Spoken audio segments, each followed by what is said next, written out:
Assalamualaikum warahmatullahi wabarakatuh. Selamat pagi, selamat siang peserta didik sekalian. Hari ini bertemu lagi dengan Ibu Winda. Kita akan belajar mata pelajaran ekonomi lintas minat untuk kelas 10 IPA. Semoga hari ini kalian semangat, sehat ya, untuk mengikuti mata pelajaran ekonomi hari ini. Peserta didik sekalian, minggu kemarin Ibu telah bahas tentang jenis-jenis kebutuhan ya, dan alat pemuas kebutuhannya.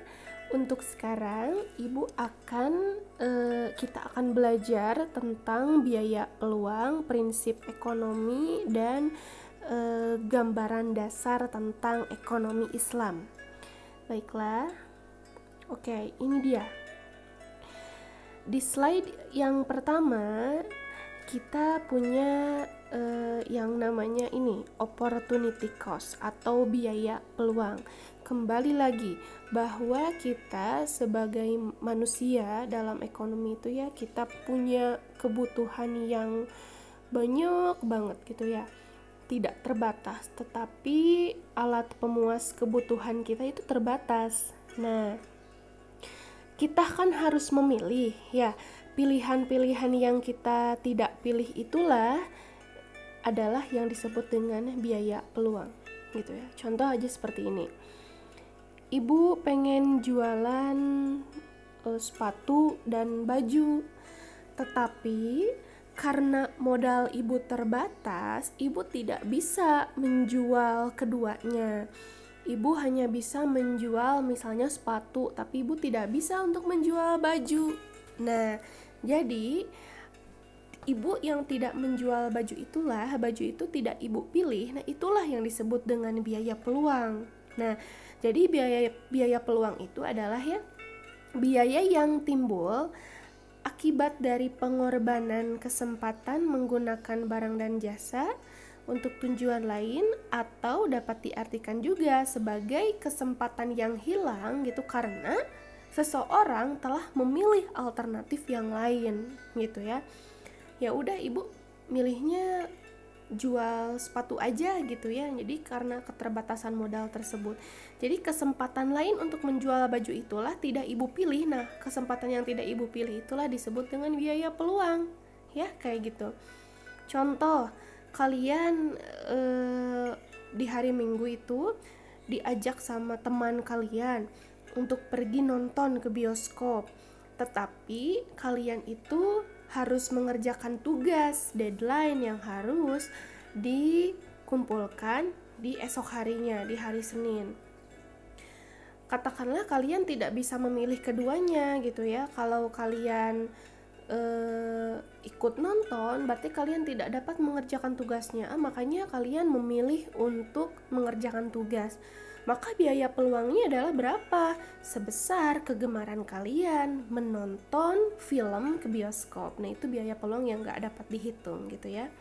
Coba kita lihat contoh soal yang lainnya. Oke, masih ada ya.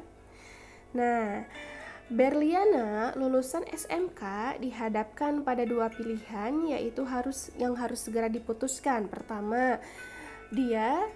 Pilihan pertama, bekerja sebagai kasir misalnya di Indomart dengan gaji 2 juta per bulan, atau dia harus pilihan kedua, dia mengembangkan warung nasi milik orang tuanya dengan keuntungan 2.500.000 per bulan. Pertanyaannya adalah, nah, ternyata Berliana itu memilih menjadi kasir di Indomaret ya. Dia memilih pilihan yang pertama. Maka biaya peluang Berliana adalah, nah, lihat pada soal ada dua pilihan, ternyata Berliana memilih sebagai kasir di Indomaret. Berarti kesempatan lain yang dia korbankan adalah mengembangkan warung nasi milik orang tuanya dengan keuntungan 2.500.000. Maka besarnya biaya peluang Berliana adalah 2.500.000. Ibu kenapa 2.500.000? Karena pilihan kedua itu dia tidak pilih ya. Berarti dia mengorbankan itu. Berarti besarnya 2.500.000 ini bisa dihitung. Kalau soal yang tadi kan gak bisa dihitung ya, atau kualitatif, yang ini kuantitatif bisa dihitung. Kalau pertanyaannya diganti, ternyata gitu ya, Berliana itu memilih untuk mengembangkan warung nasi punya orang tuanya dengan keuntungan 2.500.000 per bulan. Maka biaya peluang Berliana berapa? Nah, karena kesempatan yang pertama yang tidak dia pilih, maka biaya peluangnya adalah 2 juta saja karena dia mengorbankan untuk menjadi kasir di Indomaret. Seperti itu ya. Selanjutnya, nah, ada yang disebut dengan prinsip ekonomi. Prinsip itu adalah kan dasar berpikir gitu ya. Setiap orang punya prinsip gitu ya. Atau disebut juga garis penuntun bisa gitu ya. Nah, prinsip dalam ekonomi itu bisa disebut garis penuntun digunakan oleh pelaku ekonomi dalam melaksanakan tindakan ekonomi, atau dapat diartikan juga sebagai pedoman untuk melakukan tindakan ekonomi yang di dalamnya ada asas pengorbanan tertentu untuk memperoleh hasil yang maksimal. Di dalam PowerPoint ini, prinsip ekonomi adalah pedoman untuk melaksanakan tindakan ekonomi yang di dalamnya terkandung asas dengan pengorbanan tertentu yang diperoleh dengan hasil yang maksimal, atau pengorbanan sekecil mungkin untuk mendapatkan hasil yang tertentu. Nah, dalam melakukan prinsip ekonomi, kita hendaknya tidak menghalalkan segala cara. Prinsip ekonomi ini harus dilakukan sebaiknya memberikan manfaat atau keuntungan bagi kita, bagi masyarakat yang harus memperhatikan etika dan moral. Diharapkan kalau kalian mengamalkan prinsip ekonomi gitu ya, atau menerapkannya, harus kalian tuh akan bertindak secara rasional dalam sudut pandang ekonomi gitu ya. Banyak sekali contohnya prinsip ekonomi ini. Sebetulnya tuh prinsip ekonomi itu dibagi lagi menjadi 3 gitu ya. Ada prinsip ekonomi produsen, prinsip ekonomi sebagai konsumen, dan prinsip ekonomi sebagai distributor gitu ya. Contoh ya, kalau misalnya kita sebagai konsumen nih, kalian dan ibu sebagai konsumen atau pemakai barang dan jasa gitu ya, ibu dan kalian akan mencari banyak alternatif pilihan yang paling rasional sehingga akan memperoleh kepuasan yang maksimal gitu ya. Nah, contoh nih gini, contoh kecil aja yang paling penting, yang paling mudah gitu ya. Misalnya ibu akan membeli barang A gitu ya. Nah, di dekat sekolah itu ada 3 warung barang A tersebut. Warung si ibu A, si ibu B, si ibu C. Ibu akan membeli barang gitu ya. Nah, barang di toko A itu jauh lebih murah daripada di toko B dan di toko C, sehingga ibu memutuskan untuk membeli barang tersebut di toko A. Nah, itu ibu mengamalkan prinsip ekonomi gitu ya. Ibu tidak mau rugi gitu ya sebagai konsumen. Ngapain gitu ibu membeli barang yang sama tapi dengan harga yang berbeda di ketiga toko tersebut. Makanya ibu memilih beli barang A di toko A aja gitu, karena harganya lebih murah dibanding toko B dan toko C. Nah, untuk prinsip ekonomi yang lain-lainnya akan ibu tugaskan nanti ke kalian. Selanjutnya, ibu punya motif ekonomi. Oke, sebentar. Nah, motif ekonomi adalah dorongan atau alasan seseorang untuk melakukan tindakan ekonomi. Motif itu sebetulnya itu dorongan ya, untuk melakukan suatu tindakan atau kegiatan ekonomi. Contohnya kayak gini nih kalau motif ya atau dorongan. Contoh yang paling simpel. Nah, misalnya ibu tuh melihat kamu misalnya ya memakai kerudung berwarna pink. Oke, ibu jadi pengen nih beli kerudung warna pink tersebut gitu ya. Nah, akhirnya ibu membeli kerudung warna pink tersebut. Nah, ibu dalam melakukan konsumsi atau membeli kerudung pink itu ternyata dorongannya itu adalah dari kalian yang ternyata sangat cantik memakai kerudung pink itu, makanya ibu membeli. Nah, itu ibu ada dorongan gitu untuk melakukan tindakan ya gitu. Atau ibu membeli handphone. Kenapa ibu beli handphone? Karena ternyata handphone ibu sudah jelek gitu ya, udah ngehang, untuk pengoperasiannya tuh sudah tidak nyaman, makanya ibu membeli lagi handphone. Nah, dorongan itu adalah berarti berasal dari diri ibu sendiri, seperti itu ya. Oke, selanjutnya ada pembagian ilmu ekonomi.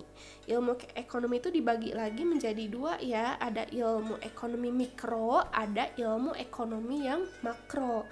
Kalau yang mikro, ingat aja, mikro itu kan kecil, ingat aja mikroskop ya, alat untuk melihat benda-benda yang kecil. Nah, ilmu ekonomi mikro itu juga kecil, maksud kecil di sini tuh sempit gitu ya. Jadi ilmu ekonomi mikro itu atau ekonomi mikro mempelajari bagian ilmu ekonomi atau variabel ekonomi dalam ruang lingkup yang kecil. Contohnya perilaku kita sebagai konsumen kan sempit ya, hanya mempelajari kita aja, atau mempelajari perilaku produsen gitu ya, atau gimana produsen menerapkan harga barang itu berapa ya satu barangnya. Nah, itu ekonomi yang mikro, jadi kecil gitu ya. Oke, selanjutnya ada ilmu ekonomi makro, sebaliknya dari ekonomi yang mikro.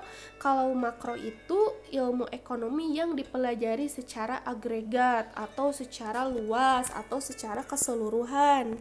Contohnya, pendapatan nasional, cakupannya kan negara, ya bukan diri sendiri lagi, bukan kepada perusahaan, bukan kepada produsen saja gitu ya. Sudah luas cakupannya, itu negara. Bisa mempelajari pendapatan nasional, inflasi atau kenaikan harga keseluruhan di suatu negara, kesempatan kerja, pengangguran di suatu negara. Nah, itu ilmu ekonomi yang makro. Bisa dikatakan ilmu ekonomi mikro adalah bagian dari ilmu ekonomi makro. Untuk kelas 10 semester 1 ini, kalian akan mempelajari ilmu ekonomi yang mikro ya.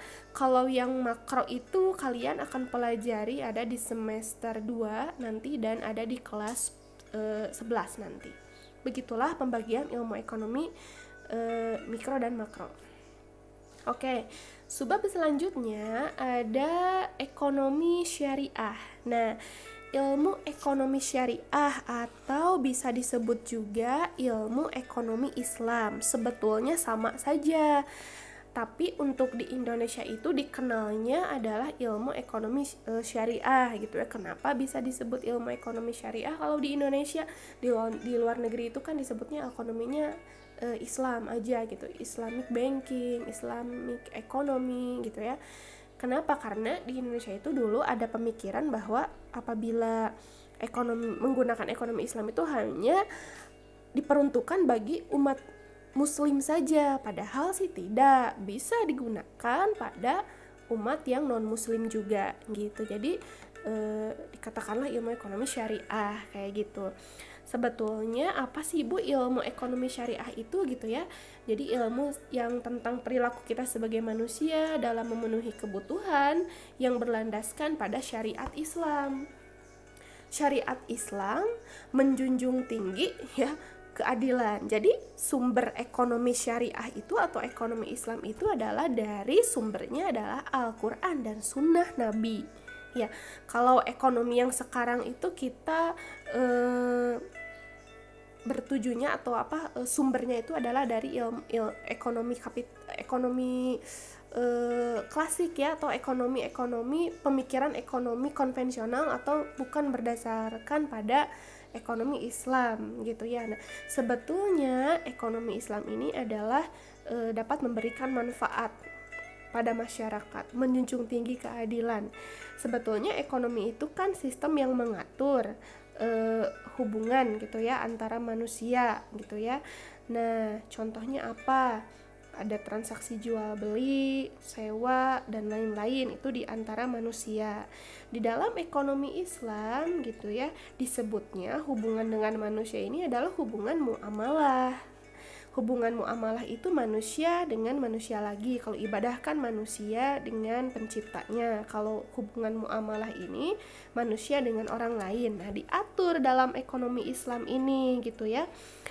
pada dasarnya semuanya itu boleh sekali dilakukan asalkan ada kecuali gitu ya, ada 3 hal yang dilarang. Sebelum ke situ, sebelum ke hal yang dilarang tersebut, kita lihat dulu tujuannya. Tujuan dari ekonomi Islam ini adalah apa? Membumikan syariat Islam dalam sistem ekonomi secara kafah. Kafah itu keseluruhan. Ya, jadi ingin mengenalkan gitu ya, ekonomi Islam ini ada secara keseluruhan gitu, pengen diperlihatkan, diperkenalkan. Dan di Indonesia udah ada ya, banyak sekali gitu menerapkan ekonomi Islam ini, banyaknya bank-bank Islam gitu ya. Itu contohnya. Lalu yang kedua, menghidupkan nilai-nilai Islam pada seluruh kegiatan ekonomi dan menyelamatkan moral umat gitu ya. Sudah menghidupkan dengan cara banyak kita diperkenalkan. Contohnya di sekolah-sekolah seperti dulu tuh kalian tuh kalau gak salah gitu di saat ibu sekolah itu belum ada gitu ya subbab tentang ekonomi Islam. Kalau sekarang diperkenalkan, jurusan di perguruan tinggi pun diperkenalkan ada jurusan baru yaitu ekonomi Islam gitu ya. Bank-bank pun sudah mulai menggunakan konsep ekonomi Islam gitu ya, dan menyelamatkan moral umat. Jadi kita harus dalam ekonomi Islam itu kita harus pahami bahwa sumber daya ini bukan punya kita tapi punya Tuhan yang Maha Esa gitu ya, punya Allah Subhanahu wa taala. Jadi gimana caranya agar moral kita, agar etika moral kita itu tidak rakus gitu ya, tidak apa ya namanya, kalau dalam ini kan ekonomi yang konvensional itu ada manusia yang rakus gitu, ingin memiliki semua sumber daya. Tapi kalau dalam ekonomi Islam itu kita tidak boleh seperti itu, karena sumber daya ini semuanya hanya titipan, hanya punya Allah gitu. Yang ketiga, membebaskan masyarakat muslim dari belenggu sistem ekonomi kapitalis. Sistem ekonomi kapitalis itu sistem ekonomi yang kalau simpelnya sih bisa dibilang yang kaya semakin kaya gitu, semuanya berlandaskan pada uang aja. Keempat, mewujudkan falah atau kesejahteraan masyarakat secara umum. Nah, 3 hal yang tidak boleh dilakukan dalam ekonomi syariah yang tadi Ibu sebutkan sebelumnya adalah apa aja? Kita lihat. Pertama, tidak memperbolehkan adanya riba. Selanjutnya, tidak memperbolehkan goror. Yang ketiga, zolim. Nah, ini apa aja sih? Definisinya apa gitu ya, riba? Riba adalah tambahan pada utang piutang dengan perjanjian di awal. Ya, contohnya apa sih? Misalnya A meminjam uang kepada B dengan jumlah misalnya 10 juta. Tapi pada perjanjian di awal si B itu meminta kepada A, kembalikan uang aku jangan 10 juta tapi 12 juta. Nah, tambahan 2 juta itulah riba gitu ya. Jadi dalam mengembalikan uang itu harus ada imbalannya, dan itu sudah ada perjanjiannya di awal. Nah, tapi beda cerita apabila pada akhirnya peminjam uang tersebut ya, yang meminjam itu misalnya si B meminjam pada A itu, pada akhirnya merasa terbantu dengan bantuan uang dari si A. Nah, si B itu akan memberikan tambahan uang pada akhirnya.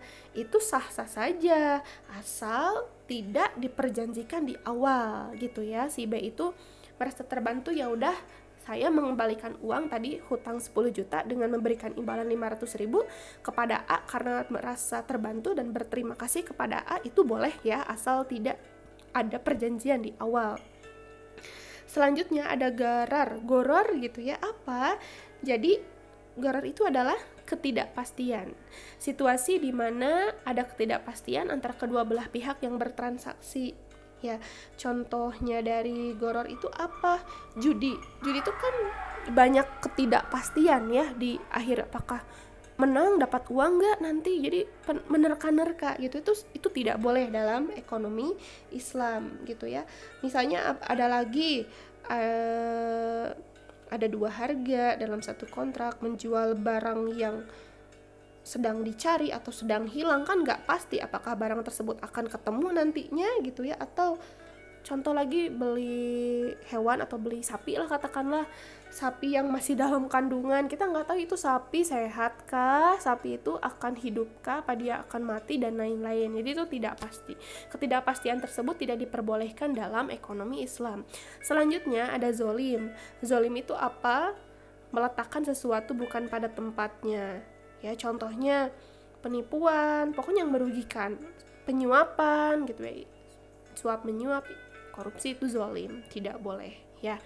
Nah, selanjutnya, oh ya sudah, untuk materi pertemuan kali ini Ibu sudahi kepada di konsep ekonomi Islam yang dasar. Nanti Ibu tugaskan kepada kalian untuk pertemuan hari ini.